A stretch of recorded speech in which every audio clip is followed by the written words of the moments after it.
Баршаңызға сәлем достар, сіздермен Таңшолпан, менің каналыма қош келдіңіздер. Бүгін осындай хрустящий баклажан салатын дайындайтын боламыз. Менімен бірге болып, видеоны соңына дейін көріңіздер. Ең алдымен жуып тазаланған баклажанымызды кубиктап турап аламыз. Мен баклажанның сыртын ашымадым. Сіздерге қаласаңыздар баклажанның сыртын ашып, видеода көрсетілгендей кубиктап турап аламыз.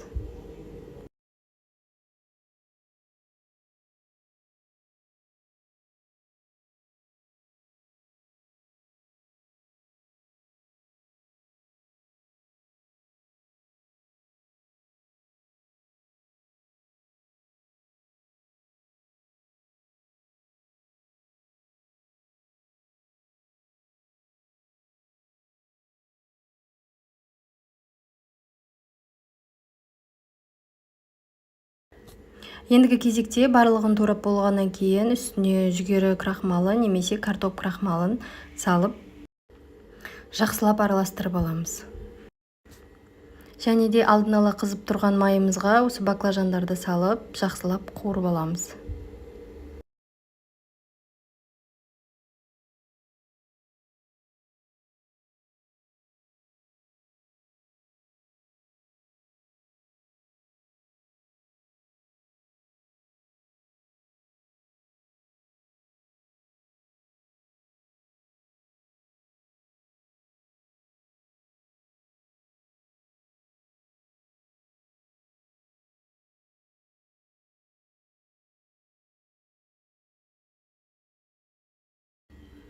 Мінекей дәл видеодағыдай қып-қызыл болып қуырылу қажет. Одан кейін помидорымызды да өз қалауымызша турап аламыз. Орташа немесе үлкен көлемде, өз қалауларыңыз бойынша.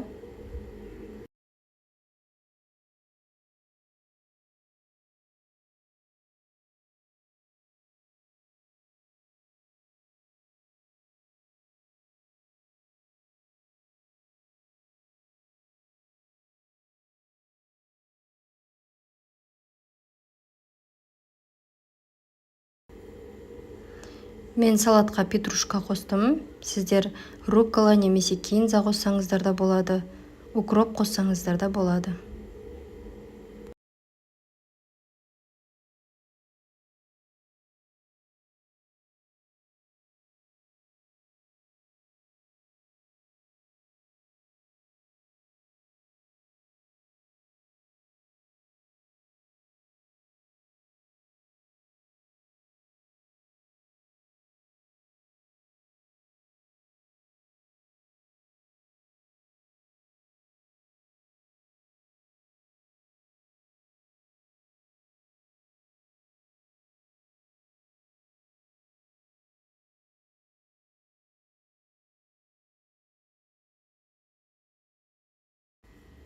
Дайын болған қуырылған қытырлақ баклажандарымызды салатқа қосамыз.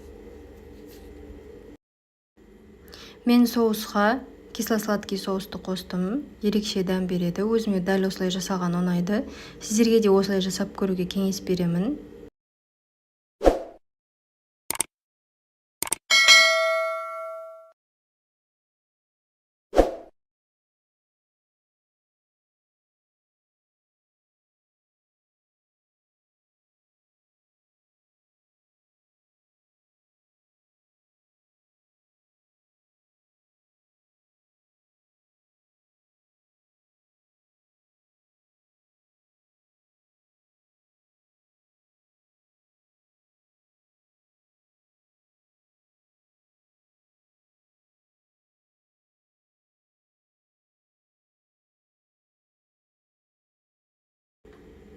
Мінекей біздің ерекше қытырлақ баклажанды салатымыз дайын болды. Жасап көріңіздер.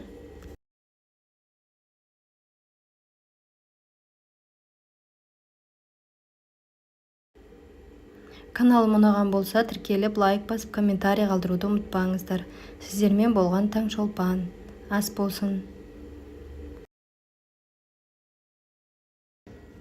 Баршаңызға сәлем достар, сіздермен Таңшолпан. Бүгін осындай тәбет ашатын капустадан салат жасайтын боламыз. Видеоны соңына дейін көріп, менімен бірге жасап көріңіздер. Салатымызды дайындау үшін бізге капуста, огурцы және де сәбіз қажет болады. Ең алдымен капустамызды осылай 4 бөлікке бөліп, жақсылап майдалап турап алатын боламыз.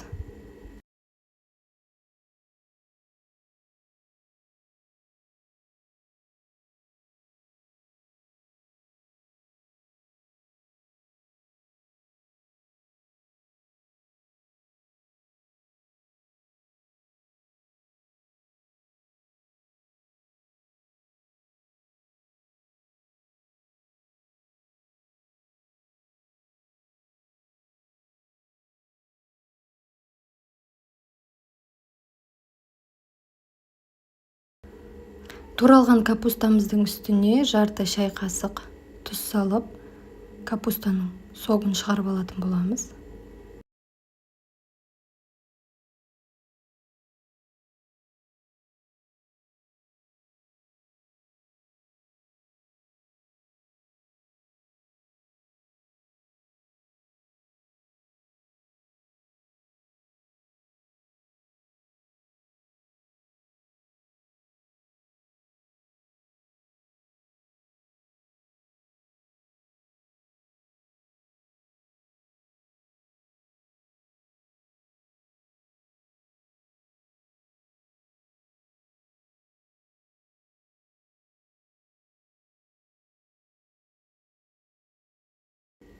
Одан кейін жарты сәбізімізді күштің ірі жағымен жақсылап күштен өткізіп аламыз.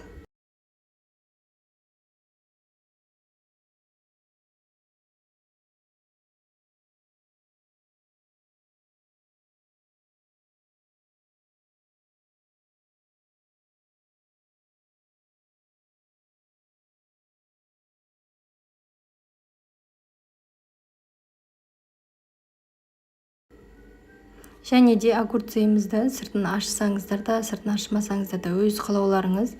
Мен осылай сыртын ашыдым, және де осындай көлемде етіп турап алдым. Сіздер өз қалауларыңыз бойынша турасаңыздар болады. Салатымыз үшін қажет заттардың барлығын турап алдық. Ендігі кезекте осының барлығын үлкен ыдысқа салып, жақсылап араластырамыз.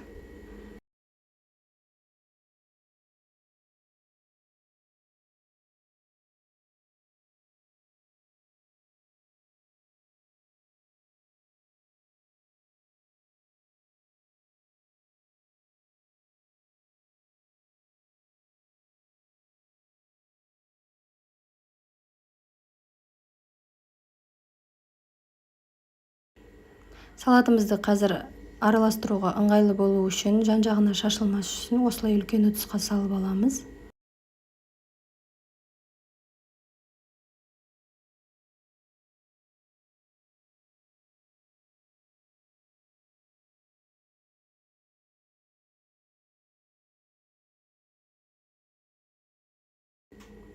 Барлығын салып болғаннан кейін 9% уксустан 1 шай қасық қосамыз. Және де 1 шай қасық қант қосамыз.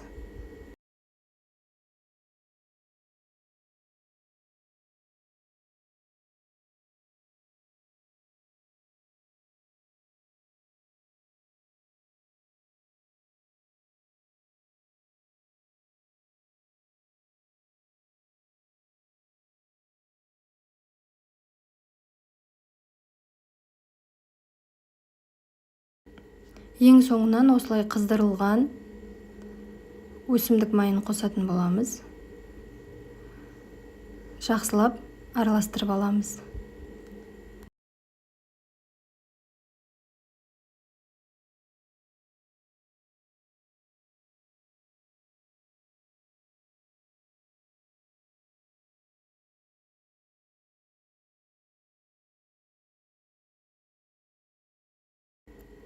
Салатымызға мен укроп қостым. Сіздер петрушка, кинза, өз қалауларыңыз бойынша зелендерді қоссаңыздар болады.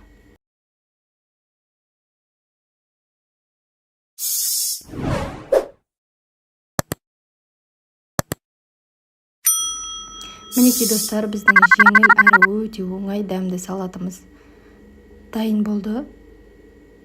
Кешкі асқа дайындап жасап көрсеңіздер болады. Сіздермен болған Таңшолпан ас болсын.